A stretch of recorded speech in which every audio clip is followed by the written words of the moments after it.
ఈ రోజైతే నేను మీకు ఈ వీడియోలో స్ట్రైట్ హెయిర్ కట్ ఇంట్లోనే ఎలా కట్ చేసుకోవాలో చూపిస్తున్నాను. సో నేనైతే మా పాపకు హెయిర్ కట్ చేస్తున్నాను అనమాట. జస్ట్ లైక్ అట్లా 2-3 మంత్స్కి ఒకసారి ట్రిమ్ చేస్తూ ఉంటా.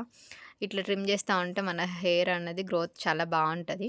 అయితే మంచిగా హెయిర్ వాష్ చేసిన తర్వాత హెయిర్ మొత్తం డ్రై అయిన తర్వాత హెయిర్లన్నీ తీసేసి హెయిర్ అంతటి కలిపి ఒక రబ్బర్ బ్యాండ్ వేసుకోవాలి. లైక్ పోన్టైల్ లాగా వేసుకోవాలి. ఇది హై పోన్టైల్ వేసుకోవద్దు, నార్మల్గా మీడియం పోన్టైల్ వేసుకోవాలి లైట్గా. ఎక్కడివరకు అయితే హెయిర్ కట్ చేసుకోవాలనుకుంటున్నారో అక్కడికి ఇంకొక రబ్బర్ బ్యాండ్తో ఇలా టైట్గా పోన్టైల్ లాగా వేసుకోండి. మళ్ళీ కట్ చేయాలనుకున్న లెంత్ హెయిర్ ఏదైతే ఉందో హెయిర్ ఇలా తడిపేసుకుంటే మనం కట్ చేసుకోవడానికి ఈజీగా ఉంటుంది. సో నేనైతే ఒక 2 ఇంచెస్ వరకు కట్ చేస్తున్నాను. చేసుకున్న హెయిర్ని కూడా మళ్ళీ మనం బ్యాలెన్స్ చేసుకోవాలి. మా శ్రీమయ్య ఎప్పుడెప్పుడు కట్ చేసిన హెయిర్ చూద్దామా అన్న మూడ్లో ఉందన్న. ఎట్లా కట్ చేసింది మా మమ్మీ అని చూసుకుంటా ఉంది.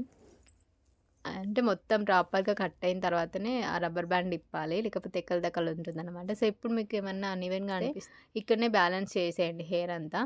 లైక్ కార్నర్స్ని ఇట్లా మనం మళ్ళీ ఒకసారి ట్రిమ్ చేస్తే హెయిర్ అనేది బాగుంటుంది నీట్. ఇలాంటి మరిన్ని వీడియోస్ కోసం నేను మీ శృతి ఛానల్ని ఫాలో అవ్వండి. Don't forget to subscribe our channel. Thank you so much for watching.